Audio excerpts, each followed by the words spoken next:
Hey everyone, Dave the Mantis here, and welcome to my 10 tips and tricks to get started in Outriders. If you're getting stuck into the demo, like I am, and have been for the last couple of weeks, or if you're planning on playing the full game when it comes out, these 10 tips will help you get started. Number 1. Try not to get lost. Outriders isn't an open world, but it also doesn't have the most user-friendly map, so getting lost is still a possibility. So make sure to use the up button on the D-pad to lead you to your next mission waypoint.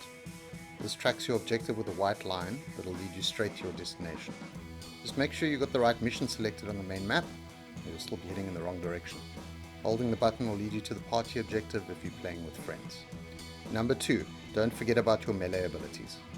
Melee attacks in most games are fairly basic, but in Outriders it counts as a power or skill. So just click in the right stick on your controller, or F on the keyboard if you're playing on PC. If you melee an individual enemy, then you inflict a status effect on them. And if you use it while you're running, you create a small area of effect attack, which applies that same status effect to enemies within range. If you find yourself frozen or inflicted with ash at any point, then your melee attack can also get you out of it. Number 3. Don't worry too much about ammo. Ammo might be scarce in a lot of games, but in Outriders your abilities tend to do more damage than a lot of the weapons you use.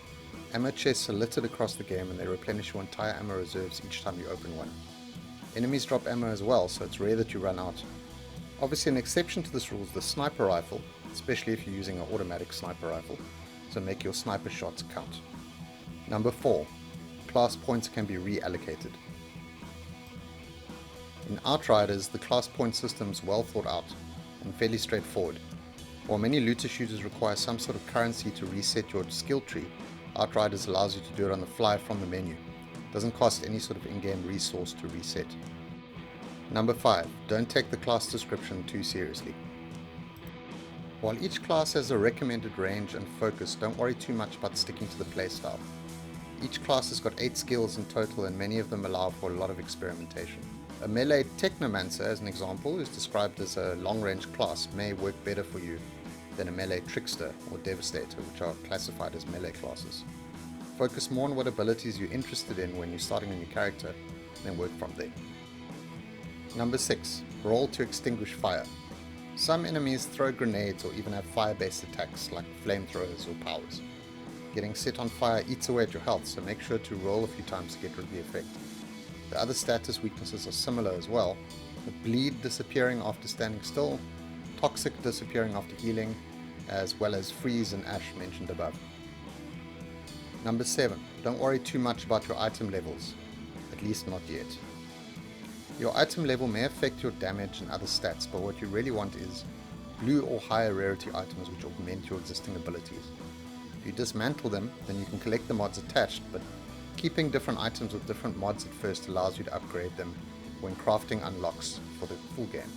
A handy mod on one of the pieces of armor on my Devastator allows me to use the Earthquake ability the second time in between cooldowns, as an example. Number 8. Use shoulder snap. Not every obstacle is cover, so use the swap camera option to make yourself less of a target.